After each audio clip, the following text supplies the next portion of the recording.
warahmatullahi wabarakatuh. Bismillahirrahmanirrahim.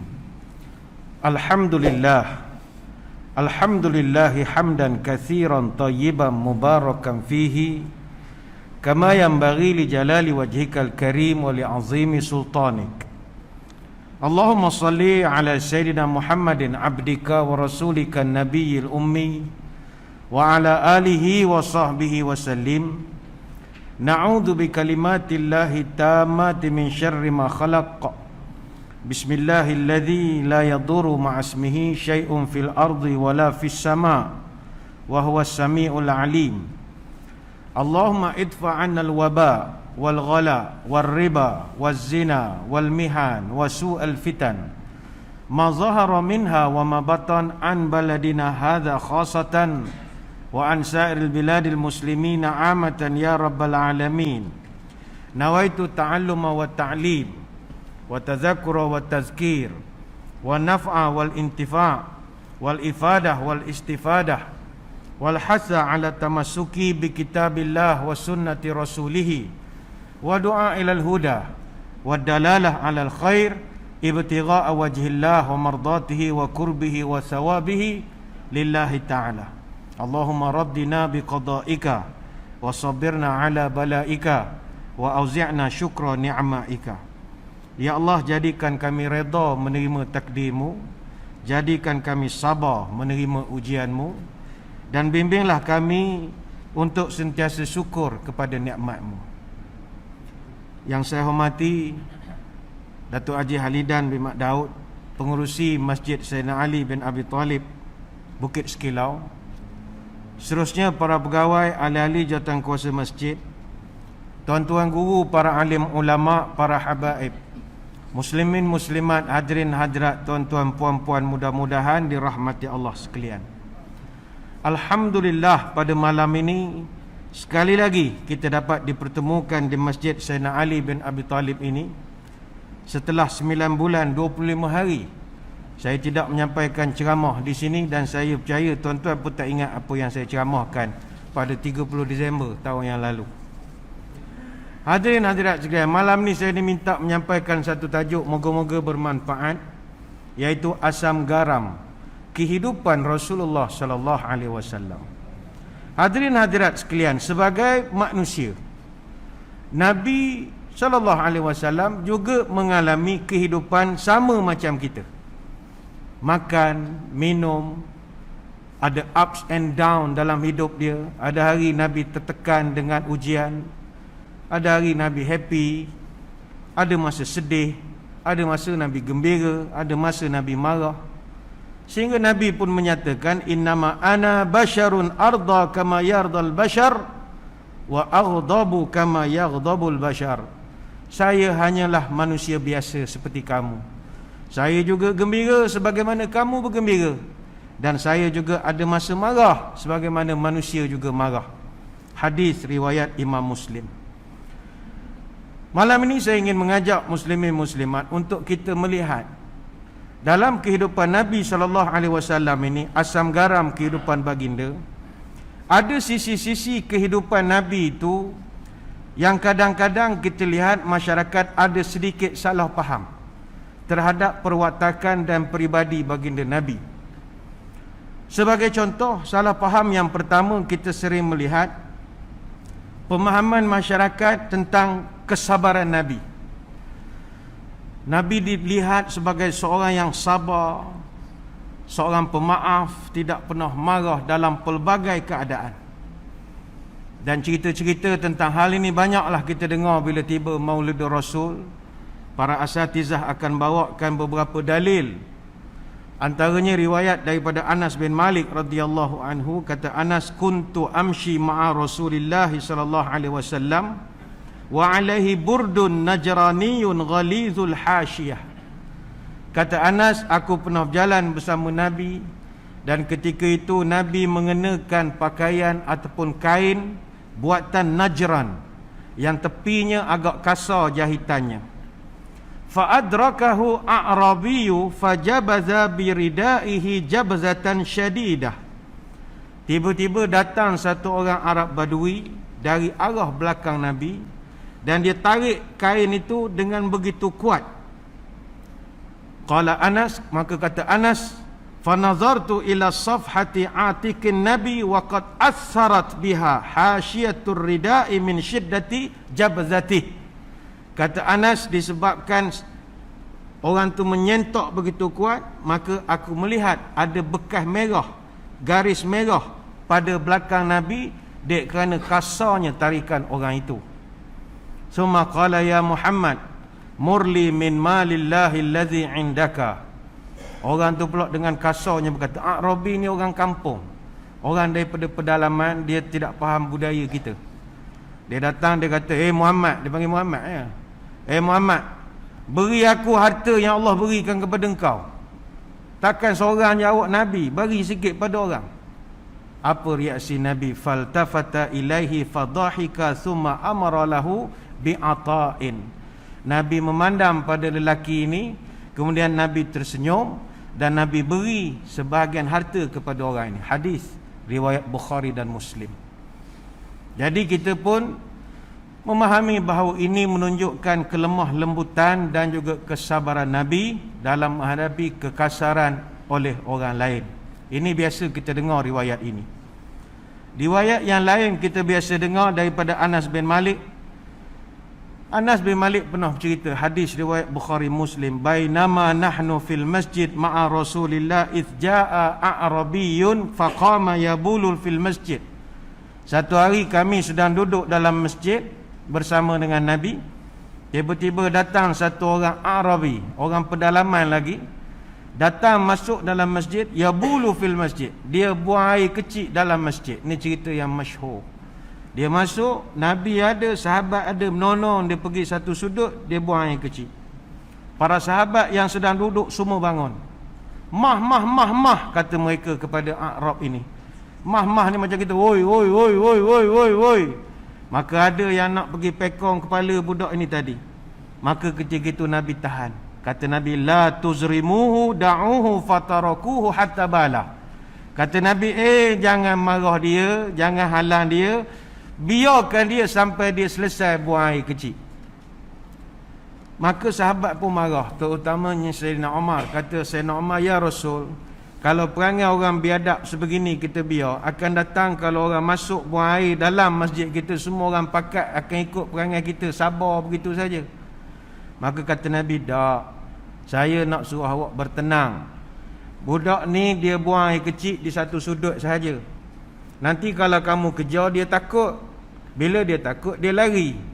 Maka asalnya dia kencing setempat, dek kerana dia berlari, dia kencing merata dalam masjid. Awak nak membasuh semua masjid, biarlah dia tumpu di satu tempat saja. Nanti kita pun boleh buat proses pembersihan. Nabi pun ajar, ahriku alaihi sajlan min ma'in aw dalwan min ma'. Hadis tu panjanglah. Awak sekarang ambil satu beldi air ataupun satu tumbler air, curahkan, maka kamu semua dapat ilmu, kata Nabi. Maka laki-laki yang tadi berdebar dek kerana ingatkan dia kena marah dah dengan Nabi, dia pun mengangkat tangan dalam masjid berdoa, Allahumma arhamni wa Muhammadan wa la tarham ma'ana ahadan. Ya Allah, kesianlah kepada aku, kesianlah kepada Muhammad, jangan kau kesian hak lain-lain tu. Sahabat marah lari dia. Budak orang kampung, kita nak marah buat apa?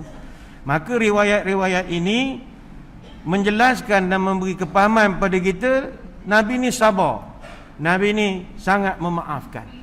Walau bagaimanapun muslimin muslimat sekalian, riwayat-riwayat yang banyak ini bukanlah makna Nabi tak pernah marah. Ini kena jelas. Kerana kalau nak mengata Nabi tak pernah marah, itu payah nak diterima. Dan ianya bukan satu keburukan. Dia adalah manusiawi, asam garam manusia. Ada atau tidak riwayat-riwayat sahih Nabi marah? Ada. Sebagai contoh, kita melihat Nabi sendiri terlibat dalam 101 operasi peperangan. Ada 28 ghazwah, ada 73 syariah. Ghazwah maknanya Nabi perang yang Nabi sendiri jadi panglimanya. Kalau syariah, Nabi hantar anak buah dia jadi panglima. Kalau Nabi penyabar sepanjang umur, tak ada perang. Tak payah perang lah, maaf je lah orang Quraisy. Tak. Ada hari kita kena marah. Nabi juga pernah kutuk orang-orang kafir yang menentang dia secara terang-terangan. Itu ada. Contoh, mari kita lihat.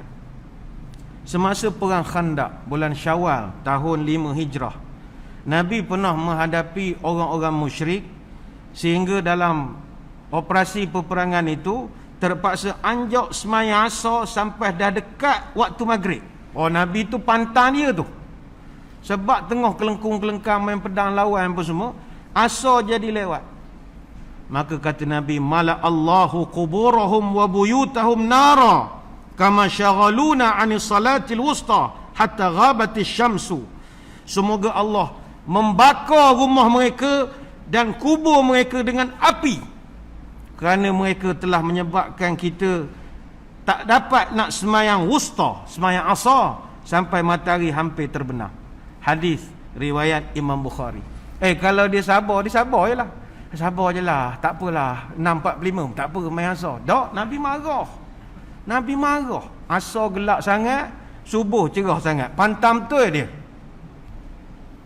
Dalam riwayat yang lain, Nabi pernah dalam hadis sahih, dia marah pada seorang laki-laki nama Musailamah Al-Kazzab. Musailamah ni tuan-tuan, dia ni masalah betul. Dia ni gila kuasa. Dia orang politik, dia gila kuasa. Dia umur panjang 150 tahun. Umur dia panjang. Betul ke tuan-tuan, nak panjang umur gila kuasa. Lama hidup, 150 tahun. Dia mengaku jadi Nabi bukan lepas daripada Nabi wafat. Masa penghujung usia Nabi, Nabi masih ada. Dan dia ramai pula pengikut. Dan Nabi marah pada dia. Nabi utus surat pada Nabi yang menulis nama dia, yang mengarahkan tulis nama dia Musailamah Al-Kazzab. Itu bukan gelaran kita, Nabi beri ke tu. Musailamah kuat pedoah, kata Nabi, kuat menipu. Dan para sahabat memerangi Musailamah dan pasukannya ni di zaman Sayyidina Abu Bakar As-Siddiq dalam perang Yamamah tahun 11 Hijrah lepas Nabi wafat. Dan yang istimewanya, dia mati dibunuh oleh Wahsy, yang mana Wahsy adalah orang yang sama dalam perang Uhud telah membunuh pak saudara Nabi. Itu dia nak tuntut balik. Dia masuk Islam, dia akan buat sesuatu yang berjasa. Dan ada setengah mengatakan dengan tombak yang sama juga dia telah membunuh Musailamah Al-Kazzab. Musailamah ni tuan-tuan, kalau Nabi nak main pemaaf, nak belapan dada, nescaya tak adalah riwayat-riwayat yang menunjukkan Nabi penuh angin dengan dia. Mau tak angin, Musailamah ini dia beragas nak jadi Nabi. Maka bila dia nak jadi Nabi, orang ngejek ke dia, awak nak jadi Nabi, awak ada wahyu. Orang syarat nak jadi Nabi kena ada wahyu. Dia kata saya ada wahyu. Dia mendakwa dia dapat wahyu pula daripada Tuhan. Orang tanya apa wahyu yang orang pernah dapat, dia pun bacalah wahyu versi dia. Ya Difda'ata binti Difda'aini naqiyalakum tankina lal ma'at takdirin wala syaribatam na'in. Orang gelak lah dengar wahyu dia. Wahai katak betina dari dua pasang katak, bersihkanlah apa yang kamu kotorkan, jangan kotorkan air, jangan halang orang minum. Orang tak faham wahyu ni cerita apa, tapi dia beragah. Dia buat ayat yang lain, walailid damis wa zibal hamis ma qata'at asadun min ratbin wala yabisin. Demi malam yang gelap gelita, demi serigala yang berdengkur, demi apa yang dipotong oleh singa, sama ada benda basah atau benda kering. Orang semua tak faham. Konon dia nak wahyu tu macam bahasa yang bombastik, macam sajak, tapi tak ada. Orang bahan gelak saja ke dia. Pernah sekali Musailamah ni, setengah riwayat menyebut mengikut dia ramai, 40,000 orang. Jangan main-main, dia buat parti baru, 40,000 ahli dia dapat. Ingatkan tak kuat. Ramai masuk air sama itu. Jadi bila dia rasa dia gagah, dia hantar satu wakil jumpa dengan Nabi, nak tubuh kerajaan perpaduan. Sebab dia anggap saya ada kekuatan, awak ada kekuatan, nak kelahi buat apa? Jom kita bergabung, kita perintah sama-sama. Dia hantar satu orang utusan, dua orang utusan. Nabi pun ra'i lah, tetamu. Sembang-sembang Nabi tanya, awak berdua ni percaya ya ke Musailamah tu macam-macam? Dia buat wahyu mengarut bagai-bagai. Dia sekolahkan pula Nabi. Yang utusan 2 orang ni pun cerita lah, inilah ajaran begini bagus begini. Dia tazkirah pula ke Nabi. Maka ketika itu adakah Nabi senyum? Tak. Kata Nabi, amma wallahi laula anna rusula la tuqtalu la darabtu a'naqakuma. Kata Nabi, demi Allah, seandainya kalaulah saya ni dilarang bunuh wakil atau duta atau utusan, nescaya saya dah kerat leher awak berdua lah. Ni hadis riwayat Imam Abu Dawud. Boleh je Nabi nak senyum, Nabi gosok-gosok, tak apalah, kisah salamah. Tak. Tai orang kurang hajar, kita kurang hajar. Ada masanya kita kurang hajar. Dalam satu riwayat yang lain, ni nak ceritakan kemarahan Nabi. Pernah baginda Nabi SAW hendak bakar rumah orang yang tak datang masjid semayang. Tuan-tuan, kita jaga masjid, kita tak tergamak nak bakar rumah anak Korea kita tak datang semayang. Nabi punya marah, dia pernah nak membakar rumah sahabat yang tak datang semayang berjemaah di masjid. Wallazi nafsi biyadihi laqad hamamtu anna amura bihatabin fayahtaba thumma amura bis salati fayu'adzana laha. Demi Allah, kata Nabi, aku memang dah nak suruh engkau kumpul kayu bakar, kemudian bakar rumah orang yang bila azan berkumandang dia tak nak datang semayang. Aku geram betul, kata Nabi. Artinya ada dalam keadaan tertentu Nabi marah, terutama kalau benda-benda itu melibatkan agama. Sebab itulah kepada muslimin muslimat kita menyeru, datanglah semayang di masjid. Terutamanya orang laki-laki, orang perempuan adalah keringanan sedikit. Bagi orang lelaki sepatutnya tidak ada alasan untuk tak datang ke masjid, kecuali orang yang memang suka beralasan. Macam kami masjid negeri, buatlah insentif macam-macam pun, tinggal tak buat cabutan bertuah je lagi untuk nak menggalak orang datang. Gerang nak buat cabutan bertuah, bawah tikar tu letak RM10 sebagai contoh. Sebab orang sentiasa beralasan, malas datang masjid, payah kena cocok 2 dos lah, 2 das lah, macam-macam. Gedebung-gedebak, tak ada pun peraturan 2 dos di negeri Pahang. Kita ajak, tak datang juga. Bertanya apa, bang, tak nak datang masjid? Tak nak lah, soh jarak-jarak macam tanam pokok getah, malas aku, dia kata. Oh, pasal masalah soh jarak, okeylah.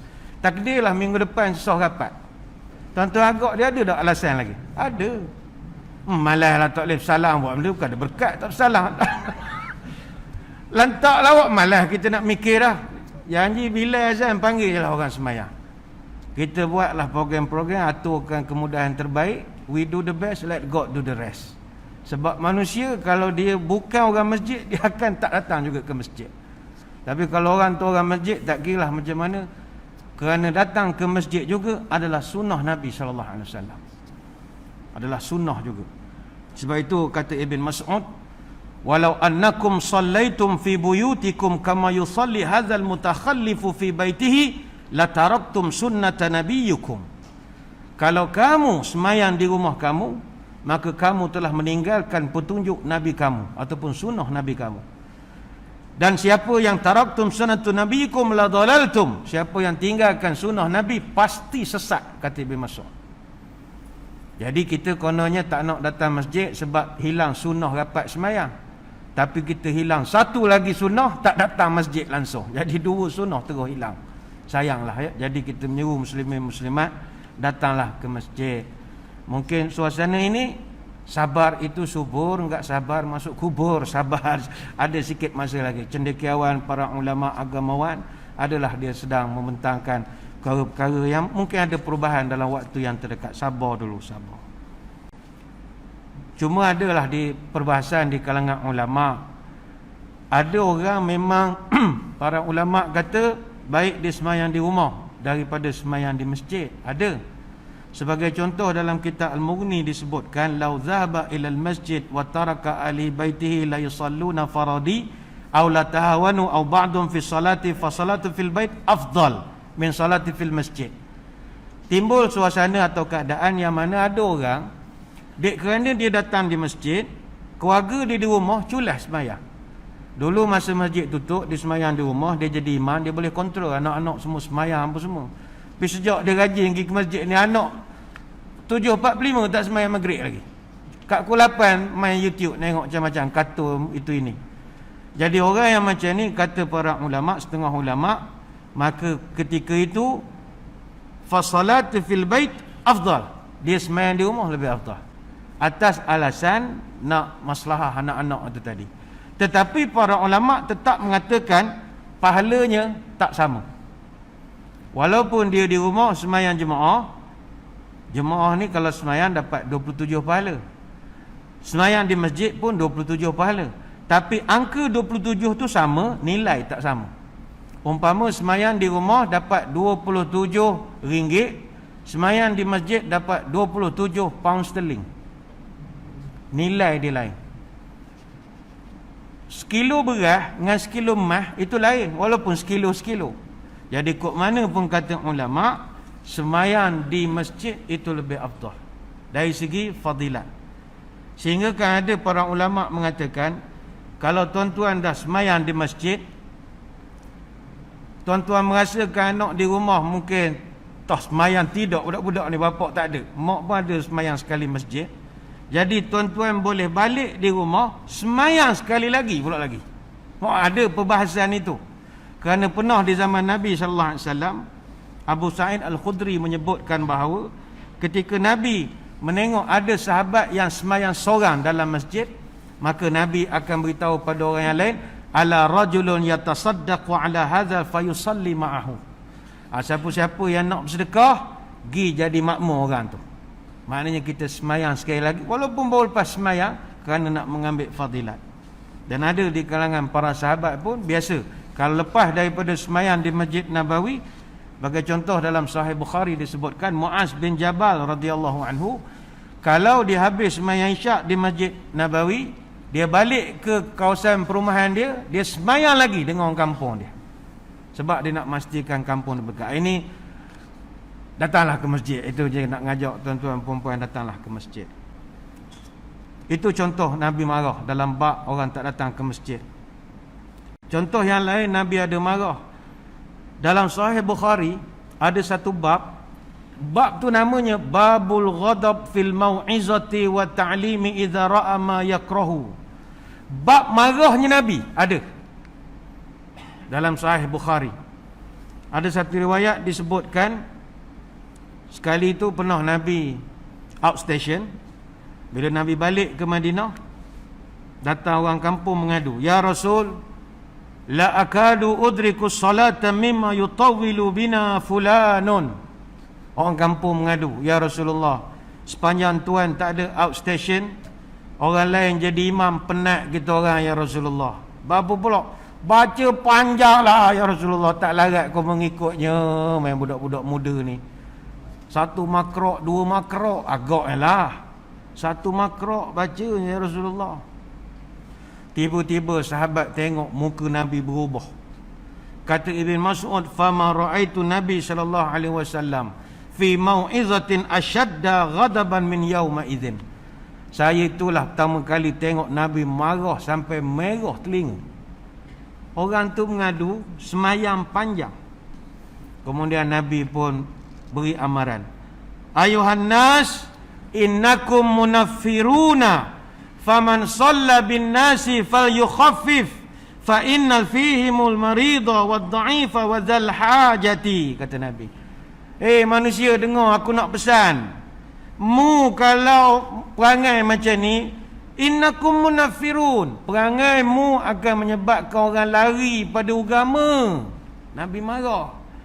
Maka sesiapa yang menjadi imam, ringankanlah semayangnya, ringkaskanlah semayangnya, kerana makmum kamu ada di kalangan mereka itu fihimul marida, ada hak sakit, wad dha'ifa, ada orang OKU, orang lemah, lutut tak kuat, orang tak boleh berdiri lama, wad dha'ifa wazal hajati, dan ada orang ada urusan, dia datang ni nak selesaikan solat dia. Awak entah rakaat pertama baca Yasin, dia pakai anak dalam kereta takut terguncang, tak khusyuk jadi semayang dia. Nabi marah.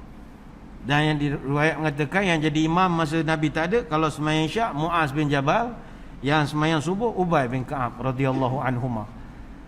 Nabi marah.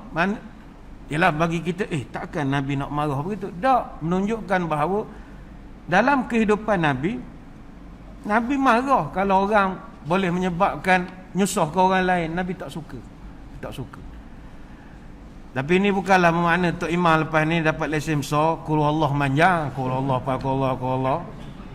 Kerat dalam jakir kan kalau main qul Allah sama. Banyaklah sikit.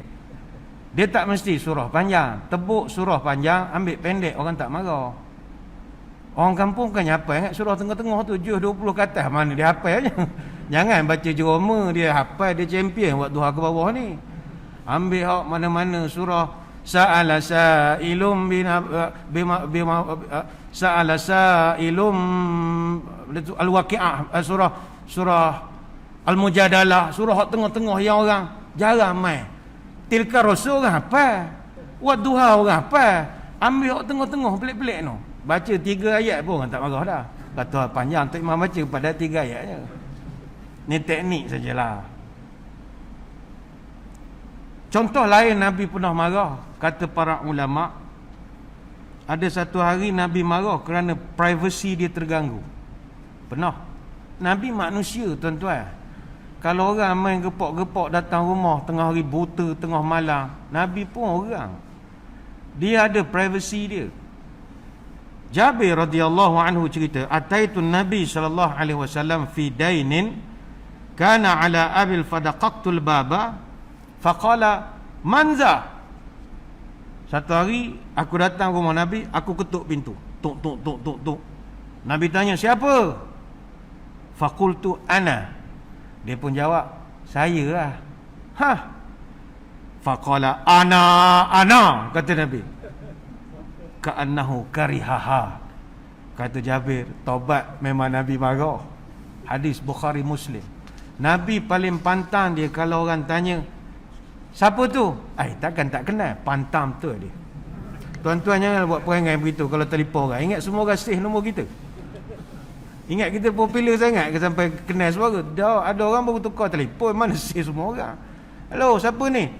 Awak kawan tak kenal. La ilaha Muhammad teka-teki pula dah aku dalam atas motor. Jangan, kenalkan diri. Dan itu adalah sunnah Nabi sallallahu alaihi wasallam.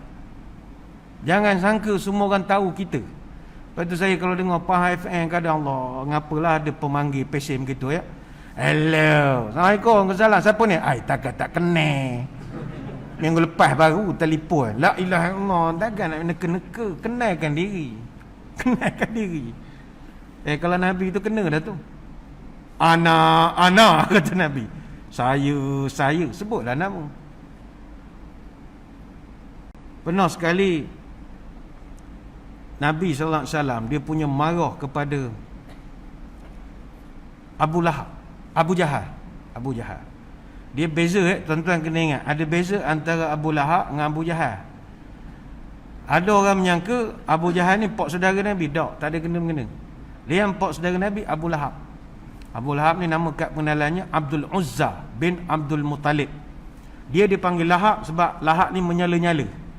Kenapa menyala-nyala? Dikatakan ada beberapa pemahaman lah. Ada mengatakan dia ni sebab muka dia lawa, flawless ke macam menyala-nyala. Yang tuan ambil gambar make up muka dalam selfie, bagi flawless tu Abu Lahab lah tu. Abu Lahab bagi. Nah, ni pak saudara Nabi. Kalau Abu Jahal lain. Abu Jahal ni nama kad pengenalannya Amru bin Hisham bin Mughirah. Dia suku Makhzum. Asalnya dia ni digelarkan Abul Hakam. Abu maknanya bapak, Hakam maknanya cerdik. Bapak cerdik dia ni. Kenapa? Semasa dia remaja, dia telah terpilih menjadi ahli board of director dalam Darun Nadwah. Darun Nadwah ni macam forum orang Quraisy, macam sidang Dun. Dia bincang untuk bincang kemajuan dan bagai-bagai lagi.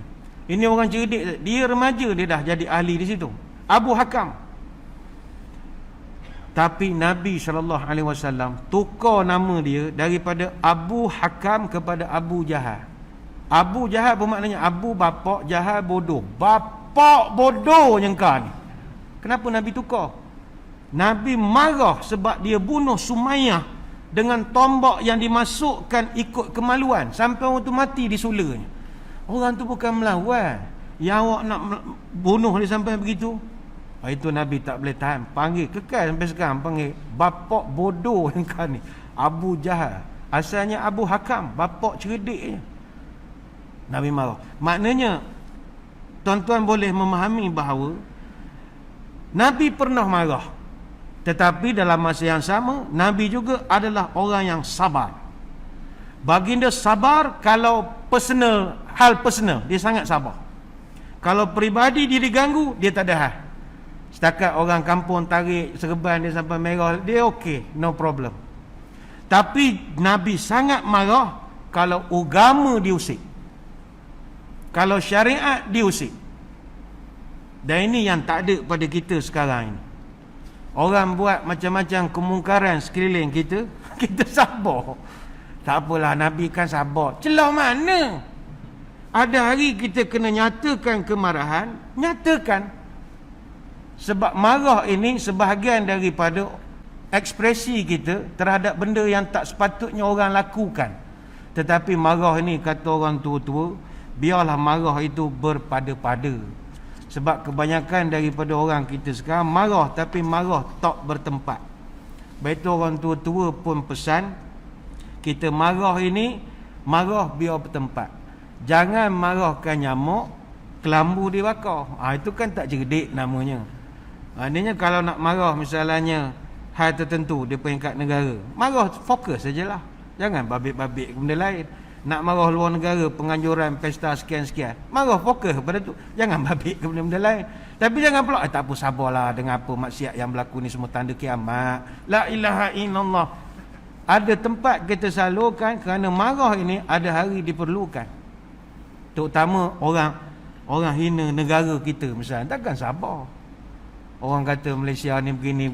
Takkan tak apalah, sabar je lah. Allah yang balasnya. Teruk lalu, tak ada maruah. Orang bawa isteri kita naik motor kulu-kili, takkan sabar. Marah. Artinya marah itu diperlukan. Cuma jangan kita marah-marah, itu beza.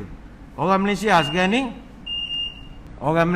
ni marah, orang agama dia dihina, dia tak marah. Tapi marah-marah pandai sangat, tahu benda-benda marahnya.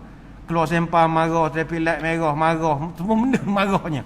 Tapi orang hina agama, orang hina negara, dia buat bodoh saja. Dia kata sabarlah.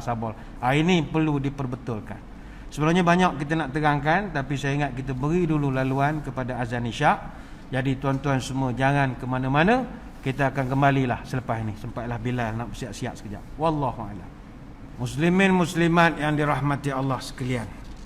Jadi ini yang pertama, salah faham masyarakat terhadap kepribadian Nabi SAW. Seolah-olah Nabi ini sentiasa sabar, pemaaf, berlapang dada, tak ada nak marah-marah. Tak, Nabi marah, tapi marah apabila agama dan juga syariat dipermainkan orang.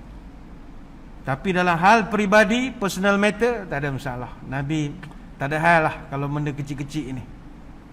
Jadi yang pertama, maka kita jadilah orang yang jangan marah-marah, sabar.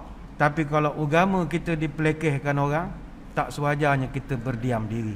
Jadi ini yang pertama. Yang kedua, salah faham kita terhadap kepribadian Nabi adalah orang ramai memahami bahawa Nabi itu sepanjang hidupnya, Nabi ni hidup dalam keadaan miskin. Ini masalah. Sehingga orang bayangkan Nabi ni miskin, pakai piah lembek, ada tak lalat, nyandar tiang masjid, gentai tasbih, tak bekerja, belai janggut. Tak. Ini saya ingat perlu diberi kefahaman. Ada setengah orang kadang dia tak nak ubah diri dia, berusaha lebih jauh dalam mencari rezeki. Tanya ngapa tak nak berusaha lagi? Pada dah Nabi miskin, ustaz, ikat batu pada perut. Ini masalah. Pemahaman terhadap kisah-kisah Nabi ini menyebabkan orang membuat kesimpulan yang pelbagai. Tetapi kita tidak boleh salahkan masyarakat, sebab mereka juga mendengar kisah-kisah yang disampaikan oleh para asatizah. Antara cerita yang masyhur adalah sebagaimana Aisyah radhiyallahu anha pernah bercerita, ma syabi'a alu Muhammadin munzu qadimal madinata min ta'amil burri salasa layalin tiba' hatta qubida. Kami sekeluarga tidak pernah kenyang dengan makanan yang dibuat daripada gandum halus. Selama 3 hari berturut-turut kami tak pernah kenyang. Sejak daripada kami pindah ke Madinah sampailah Nabi wafat. Hadis riwayat Bukhari dan Muslim. Kita berkata, wallah sianya Nabi miskin sungguh, lapar sokmo. Ada riwayat yang lain daripada Aisyah radhiyallahu anha, dia bercerita, in kunna alu Muhammadin namkuthu syahra ma nastauqidu binarin in huwa illa tamru wal ma'u. Sesungguhnya kami, iaitu keluarga Nabi Muhammad, pernah selama sebulan dapur tidak berasak kecuali ada kurma dan air saja di rumah. Hadis riwayat Muslim dan Tirmizi. Oh, kita berkata Allah miskinnya Nabi, nyaknya lah Nabi miskinnya. Begitu juga riwayat daripada Abu Hurairah radhiyallahu anhu, ra'aitu Abu Hurairah yushiru bi isba'i miraran yaqul. Kata Abu Hazim, aku pernah tengok Abu Hurairah mengarahkan jari dia ke arah mulut dia, menunjukkan jari dia ke arah mulutnya, dan dia mengatakan, wallazi nafsu Abi Hurairah biyadihi ma syabi'a nabiyullah wa ahluhu salasata ayamin tiba'an min khubzi hintatin hatta faraqad dunia. Demi Allah, Nabi dan keluarganya tidak pernah merasa kenyang 3 hari berturut-turut, dan itulah keadaan Nabi sampailah Nabi wafat. Hadis riwayat Imam Muslim. Begitu juga riwayat yang kita biasa diperdengarkan adalah kisah Umar Al-Khattab radhiyallahu anhu. Umar Al-Khattab, dia pernah sekali melihat bekas tikar ada pada badan dan pipi Nabi. Kata Anas bin Malik radhiyallahu anhu, dakhaltu ala Rasulillah wa huwa mutataji' ala sariri marmulin bi syaritin. Aku pernah datang ziarah rumah Nabi. Ketika itu Nabi duduk dalam sebuah bilik, tidur atas tikar yang tidak beralah. Laisa baina jildihi wa baina syariti thawbun, dan tidak ada kain yang membalut badan Nabi ketika dia baring di atas tikar itu. Wa tahta ra'sihi wasadatu min adami khusyuha lifun, dan di bawah kepalanya adalah bantal yang dibuat daripada kulit kambing yang diisikan dengan sabut. Kita pun bila dengar, Allah miskinnya lah Nabi, bantal pada kulit kambing, Allah insaf. Fanharafa anhu Rasulullah sallallahu alaihi wasallam inhirafah, fanazara fara'a syarita qad athara bi janbihi fabaka Umar. Faqala Rasulullah, ma yubkika ya Umar. Lalu Nabi pun beralih kedudukannya tempat dia baring tadi. Umar kata, aku nampak bekas tikar berbelang pada belakang Nabi. Bila Umar tengok saja keadaan demikian, fabaka Umar. Umar menangis. Umar menangis. Nabi pula pelik, dia bertanya, ma yubkika ya Umar. Apa awak menangis? Apa awak menangis? Maka Umar pun menjawab, amma wallahi ya Rasulullah, ma abki illa likauni a'lamu annaka akram ala Allah min Kisra wa Kaisar, fahuma ya'ishani fima ya'ishani fi minad dunya. Kata Umar, demi Allah, Tuan adalah orang yang jauh lebih mulia daripada Raja Parsi dan Raja Rom. Tapi mereka berdua sekarang sedang berpesta pora di istana masing-masing dengan pakaian mewah, makanan mewah, macam-macam. Wa anta bil makanil ladzi ara. Tapi Tuan ya Rasulullah, walaupun manusia agung dan hebat, tengoklah mana kedudukan Tuan sekarang. Berbirat badan penuh dengan bekas tikar, bandingkan Raja Parsi dan Raja Rom. Apa Nabi respon? Awama tarda ya Umar antakuna lahumud dunya walanal akhirah. Wahai Umar, tidakkah engkau redha wahai Umar, segala kemegahan dunia itu pakat berilah pada puak-puak tu, dan untuk kita cari pahala akhirat. Maka Umar jawab, Bala ya Rasul, of course, itulah yang terbaik ya Rasulullah. Wallahi ya Rasulullah. Faqala fa innahu kadzaka. Maka kata Nabi, itulah cara yang sebenarnya. Hadis riwayat Bukhari Muslim. Dan ada banyak lagi riwayat-riwayat lain yang menunjukkan bahawa Nabi ini digambarkan sebagai orang yang miskin. Kita ingin jelaskan pada malam ini, walaupun kita biasa mendengar bahawa Nabi ini miskin, tapi sebenarnya muslimin muslimat, Nabi tidak miskin. Nabi memilih hidup sederhana. Beza. Itu beza. Mungkin kita pernah dengar perkataan zuhud. Apa makna zuhud? Zuhud ni orang yang memiliki tapi tak rasa memiliki. Harta dunia ni sampai ke kulit je, dia tak sampai ke hati. Barang perlu diingat, Nabi SAW ni dia memilih hidup sederhana dalam keadaan dia memiliki harta. Ini barang perlu diingat. Abu Umamah radhiyallahu anhu pernah cerita, Nabi pernah cerita pada dia, arada alayya rabbi liyaj'ala li batha Makkah zahban. Mu tahu tak, kata Nabi, Allah pernah tawarkan pada aku semua batu kerikil di Mekah jadi emas. Engkau tahu tak, kata Nabi. Tapi aku tak nak. Aku tak nak. Qultu la ya rabbi walakin ashba'u yawman wa aju'u yawman wa qala salasan aw nahwa hadha. Tapi Nabi jawab, oh tidak wahai Tuhanku, aku lebih selesa kalau aku kenyang sehari, lapar sehari. Kenyang sehari, lapar sehari. Diulang sebanyak 3 kali. Hadis riwayat Imam At-Tirmizi. Nabi dia pernah dapat tawaran lumayan, tapi dia tak nak. Dia memilih untuk hidup sederhana. Ada satu riwayat daripada Ibnu Abbas radhiyallahu an, anna Allah arsala ila nabi malakan min malaikah ma'al malak Jibril. Satu hari, kata Ibnu Abbas, Allah utus pada Nabi 2 malaikat. Satu malaikat Jibril, satu lagi malaikat Nabi tak kenal. Ni orang baru. Faqala lahul malak, malaikat hak baru ni dia telah bercakap kepada Nabi, ya Rasul, inna Allah azza wa jalla yukhayyiruka baina an takuna nabiyyan abdan aw nabiyyan malikan. Ya Rasulullah, saya diperintah oleh Allah untuk renew kontrak. Rupanya ni malaikat dari Jabatan Perkhidmatan Awam untuk nak renew kontrak Nabi. Saya diperintah oleh Allah yukhayyiruka, supaya Tuan buat pilihan, tanda tangan sekarang, nak sistem syariat yang mana ni sekarang. Tuan diberi peluang meneruskan servis sebagai Nabi, tapi dalam masa yang sama kita upgrade post Tuan Nabi yang malikan. Tuan jadi Nabi dan jadi raja. Ataupun Tuan nak kekal post sekarang Nabi tapi jadi orang biasa. Nabi pernah di offer. Ketika Nabi di offer, adakah Nabi terus tolak, tak ada, saya zuhud? Tak. Nabi diam, terfikir juga, kalau aku sign ni turun 3, takkan tak nak. Bukannya jusasi turun 1. Berapa besar kuasa, bawah sikit pada Timur Menteri je.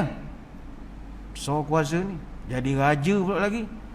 Nabi mengenangkan macam mana hebatnya Nabi Sulaiman. Kau orang ada setengah orang, bila kita kata, awak kenapa tak nak berdakwah, nak cegah kemungkaran? Tunggu ada kuasa dulu lah. Ada orang dia nak buat cegah kemungkaran, tunggu ada kuasa dulu.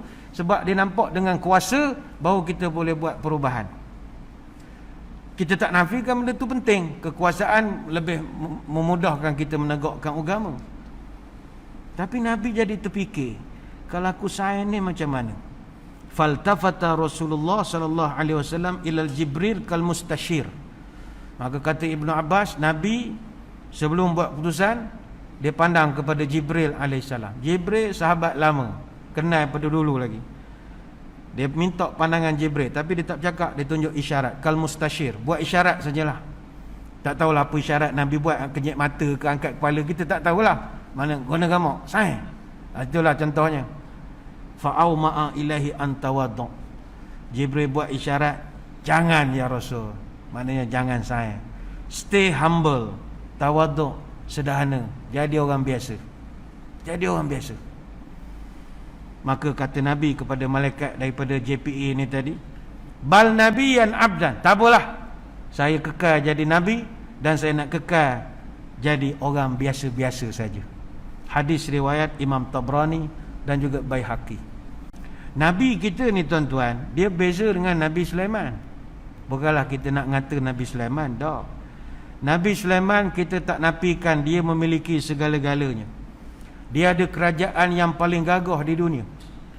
Dia punya rakyat bukan sekadar manusia, termasuk semut yang melata. Jin-jin eprik semua kerja dengan dia. Memang dia seorang yang hebat. Tapi Nabi Sulaiman jadi hebat sebab dia minta kekuasaan dengan Allah.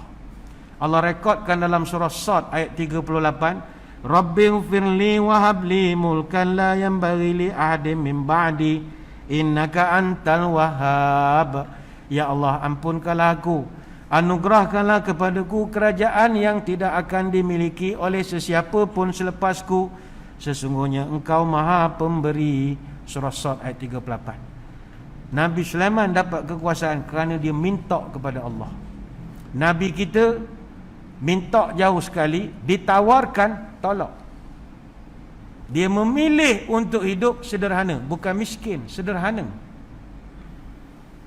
Sebab itu doa yang Nabi Sulaiman baca dalam surah Sad ayat 38 tu, tuan-tuan yang nak berkuasa kena amalkan doa itu.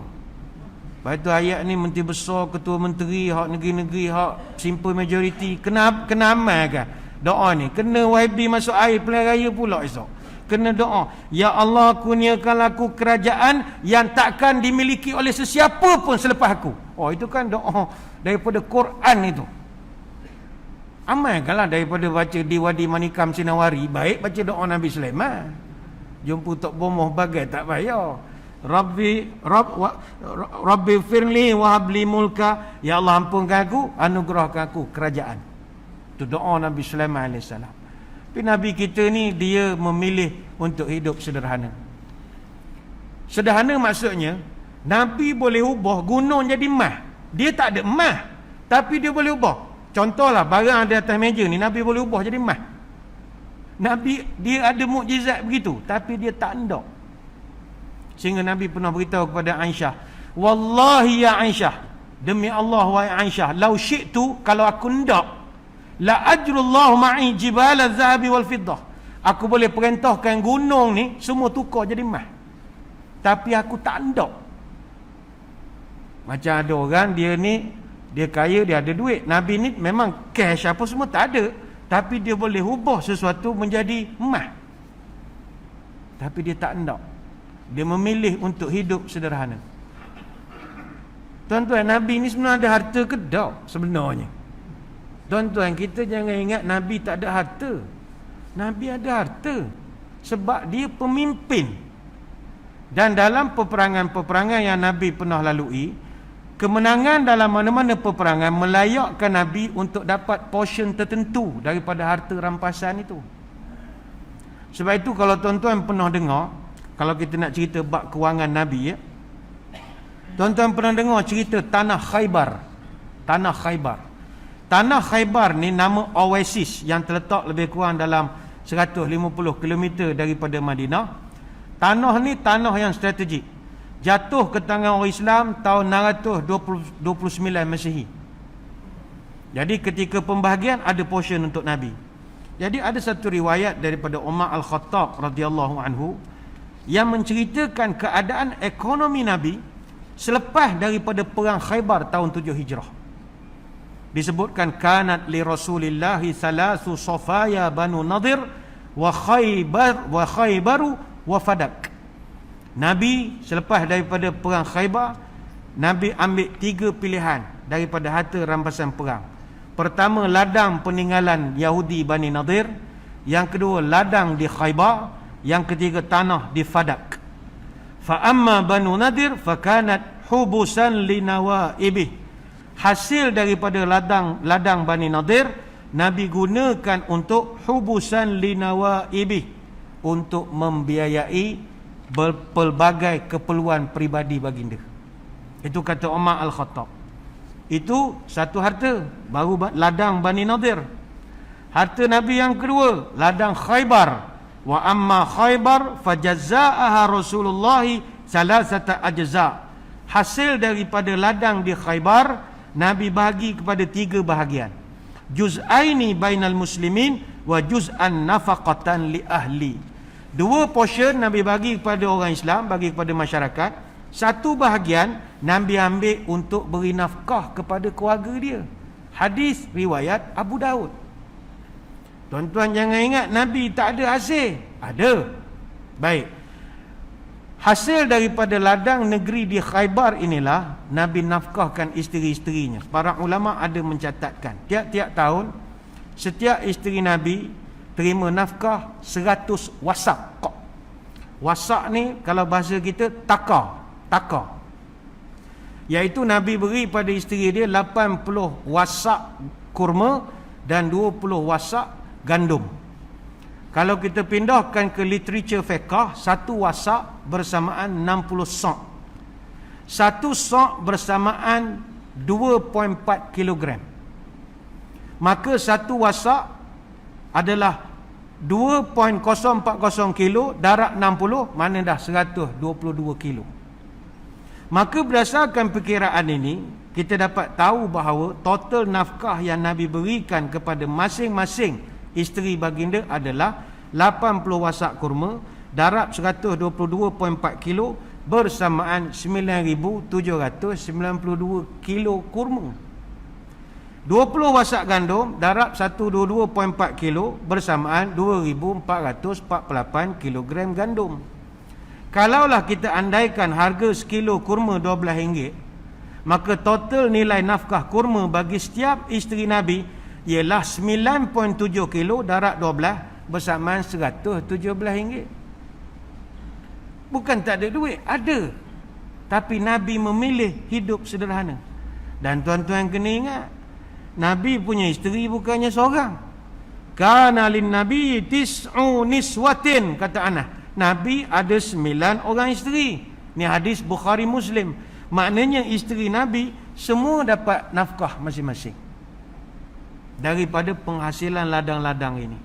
Dan kerana tanah di Khaybar inilah menjadi titik permulaan permusuhan antara kita ahli sunnah wal jemaah dengan Syiah. Ini punca kita bergaduh. Dia orang kita ni kelahi semua bab harta asalnya. Tak harta bab berebut politik. Tu je punca kelahinya. Dulu orang Syiah dia marah sebab tanah-tanah Nabi ni tak turun kepada Fatimah. Fatimah tak dapat mewarisi tanah-tanah Nabi. Kata Aisyah, Fatimah binti Rasulullah, dia telah menghantar satu wakil berjumpa dengan Abu Bakar nak tuntut harta peninggalan daripada Nabi lepas Nabi wafat, daripada harta yang Allah berikan kepada Nabi di Madinah dan di Fadak, dan ada sisa lagi 1/5 ghanimah daripada Khaybar, kata Aisyah. Jadi bila Fatimah datang pergi jumpa, Abu Bakar tolak. Kata Abu Bakar, inna Rasulullah qala la nurathu ma tarakna sadaqatun innama ya'kulu alu Muhammadin fi hadhil mal. Kata Abu Bakar, minta maaf Fatimah, bukan saya tak boleh bagi, boleh, tapi Nabi pernah pesan pada saya, awak semua tidak mewarisi. Segala yang Nabi tinggalkan menjadi sedekah dan keluarga Muhammad akan makan dari sumber yang lain. Maka Fatimah binti Rasulullah marah. Faghadibat Fatimatu binti Rasulullah fahajarat Abu Bakrin falam tazal muhajiratuhu hatta tuwfiyat. Maka Fatimah marah kepada Abu Bakar dan dia tak cakap dengan Abu Bakar sampailah dia meninggal dunia. Hadis riwayat Bukhari. Orang Syiah dia gunakan hadis ni untuk hentam Abu Bakar siang malam. Inilah pesen tak amanah lah. Kita hak tak tahu cerita ni, kita jangan campur haiwan tua-tua lah. Itu saya nasihatkan begitulah. Baca satu pihak mungkin kita akan kata, ngapa Abu Bakar tidak ada kan anak-anak arwah ada lagi. Hak dia hentam pergi bagi ke orang ramai tu apa hal pula. Sebab kita tak tahu kerana Abu Bakar dengan Nabi SAW begitu rapat sekali. Banyak perbualan antara Nabi dan Abu Bakar yang mungkin Fatimah tak tahu. Mungkin tak mustahil Nabi pernah pesan pada Abu Bakar, aku tak ada esok tanah sini tanah sana tu bagi ke orang Islam. Anak cucu aku benda ada je lah. Mungkin kita tak tahu. Sebab itu dia panggil Abu Bakar tu As-Siddiq. Siddiq, orang Siddiq. Sebab itu kalau kita tengok dalam literature hadis, riwayat Fadak ini, dalam kitab-kitab kita hanya ada tengok daripada jalur 3 lain saja. Daripada Abu Hurairah, daripada Abu Tufail, daripada Aisyah. Kalau daripada Abu Hurairah, dia tidak sebut pun Fatimah marah. Kalau daripada Abu Tufail, dia tak sebut pun Fatimah marah. Daripada Aisyah, tak semua riwayatnya menyebut Fatimah marah. Benda ni agak teknikal, tapi yang mustahak, Nabi ni ada duit, ada harta. Bukanlah miskin pakai kopi hotel lalat. Tak. Kalau tak, takkan kita jadi bergaduh antara Syiah dengan Sunni sampai sekarang. Sebab itu, yang ini kita perlu fahami. Nabi dia ada harta, tapi dia memilih hidup sederhana. Nabi tuan-tuan, kalau dia tak ada harta pun, Nabi ni menantu dia tahu kan. Siapa menantu Nabi? Osman bin Affan radhiyallahu anhu. Saya ingat kalau kita lah menantu jutawan, tonggek berjalan. Menantu naik helikopter balik Kuantan, congek jalan gini, mak tua congek jalan. Baru menantu jutawan, kita pun tumpang sepat. Tapi Nabi tak. Menantu dia Osman memang kaya betul, lebih kaya daripada Abdul Rahman bin Auf. Cuma Osman ni tidak di highlightkan sangat kekayaan dia, sebab dia lebih dibincangkan sebagai seorang pemimpin, ahli politik. Tapi dari segi korporat, dia memang lebih kaya daripada Abdul Rahman bin Auf. Sebab itu dalam kitab Muqaddimah Ibn Khaldun, petikan daripada Al-Mas'udi, seorang pakar sirah, dia mengatakan ketika Osman meninggal, rumah dia ada 150,000 dinar, dan dia ada cash 1 juta dirham ketika itu. Tuan-tuan, ni bukan sikit duit. 1 dirham 70 ringgit. 1 dinar 4.25 gram emas, lebih kurang 739 ringgit, kurang lebih lah. Maknanya dia ni duit cash ni saja di rumah ada 110,850,000. Kaya. Tuan-tuan ingat tak siapa yang beli telaga semasa hijrah? Nabi beritahu, mayashtari bi'ra rumata fayakunu dalwuhu fiha ma'adila'il muslim bi khairilahum fil jannah.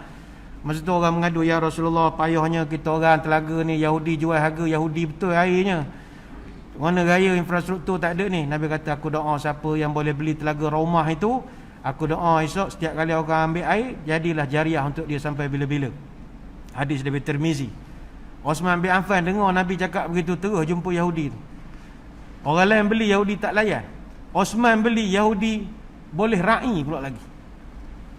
Masa tu Abdul Rahman bin Auf nak beli, tak ada. Abdul Rahman bin Auf baru kulu-kili nak daftar syarikat SSM, belum ada company pun lagi.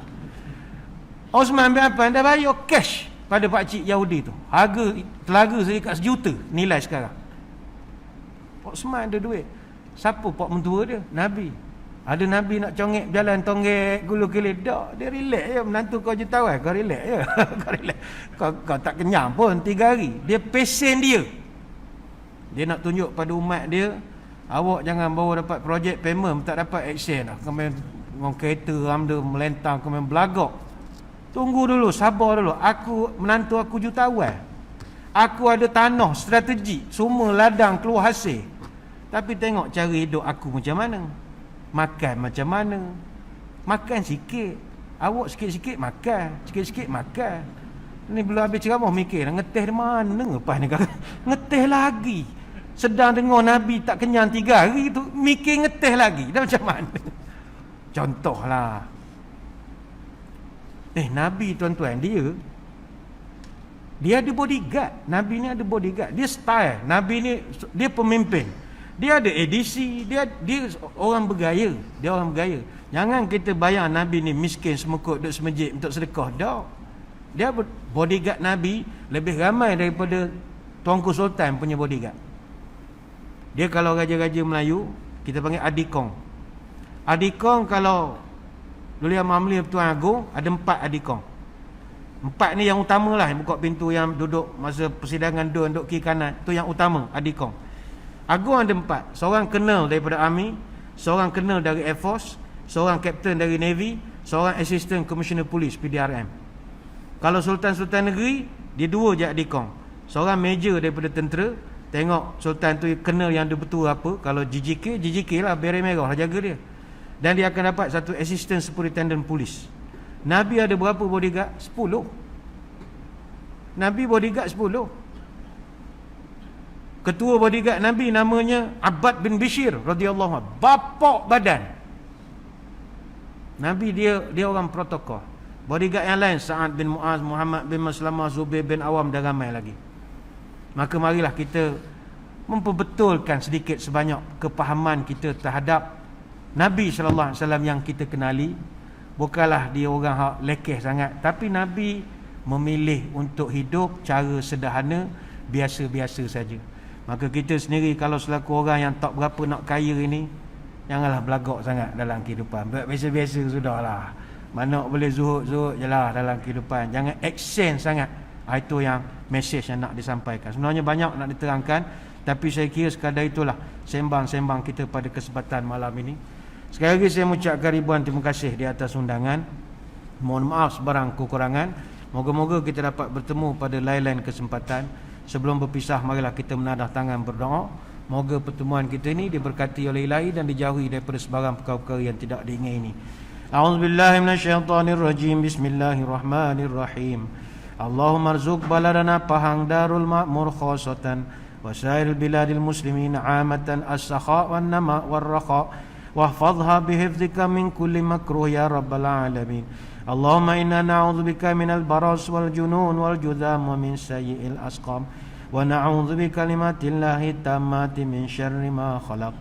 Ya kafi ya syafi ya wafi ya amid ya majid, irfa'na kulla ta'bin syadid waqfina minal haddi wal hadid wal maradi syadid waqshif 'anna minal bala'i ma la yakshifu ghairuka.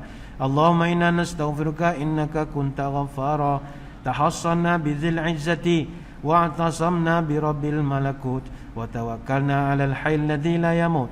Allahumma asrif an wilayah Pahang Darul Ma'mur wa Malaysia wa sairil bilal muslimina hadzal waba wa qina syarrid da wa najjina min jami'in anwa'il bala bilutfika ya latif innaka ala kulli syai'in qadir. Subhanakallahumma wa bihamdika nashhadu an la ilaha illa anta nastaghfiruka wa natubu ilaik. Wassallallahu ala sayyidina Muhammadin wa ala alihi wa sahbihi wa baraka wasallam. Walhamdulillahi rabbil alamin. Wabillahi taufiq wa hidayah. Assalamualaikum warahmatullahi wabarakatuh. Wallahu a'lam.